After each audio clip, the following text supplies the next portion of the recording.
உங்களோட நேட்டிவ் என்ன, எந்த காலேஜில் படிச்சீங்க, எந்த இயர் பாஸ் அவுட், என்ன டிபார்ட்மெண்ட்? சென்னை தான் நேட்டிவ். ஸோ ஸ்ரீ ராமச்சந்திரா யூனிவர்சிட்டியில் படித்தேன். சிஎஸ் தான், பிடெக் சிஎஸ்ஏ படித்தேன். ஓகே. ஸோ இந்த 24 எத்தனை ரவுண்ட் மொத்தம் இன்டர்வியூ? மொத்தம் 3 ரவுண்ட் இருந்துச்சு. ஃபர்ஸ்ட் ரவுண்ட் வந்து பேசிக் ஆப்டிடியூட்ல வந்து எல்லா கான்செப்ட் டிஎஸ்மே கேட்டாங்க. பைத்தான் ஃப்ரம் 0 to 50%, 70% எல்லா கான்செப்ட்மே கேட்டாங்க. டாபிக் ஏதாவது தியரிட்டிக்கலா கேட்டாங்க? டிஎஸ்ஏ வந்து பேசிக் அரேஸ், ஸ்ட்ரிங்ஸ், லைக் சார்ட்டிங் எல்லாத்துலயுமே கேட்டாங்க. ஒரு கேட்டாங்க அப்படின்னா ஓரலா கேட்டு இல்ல கோடிங் அது வெப்சைட் கொடுத்துட்டு. ஓகே. எத்தனை क्वेश्चंस? எம்சிக்யூ மாதிரி? MCQ questions 30 questions. ஓகே. அதுல எல்லாமே கவர் ஆயிருச்சு. எல்லாமே கவர் ஆயிருச்சு. எஸ்கியூஎல்மே 2 क्वेश्चन இருந்துச்சு. பைத்தான் வந்து நம்ம ஒரு எல்லாத்துலயும் ஐடியா இருந்தா பண்ணிடலாம்.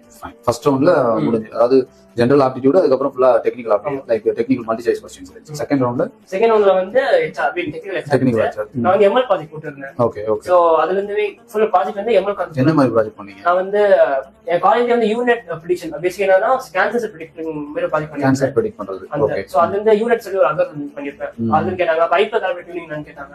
சோ எம்எல் இருந்து என்ன மாடல்ஸ், என்ன அல்காரிதம் நீ என்ன யூஸ் பண்ண உங்களோட ப்ராஜெக்ட்ஸ்ல எல்லாமே கேட்டாங்க. ஐடியா இருக்கா ப்ராஜெக்ட் பண்ணி தான் பண்ணியாதீங்க.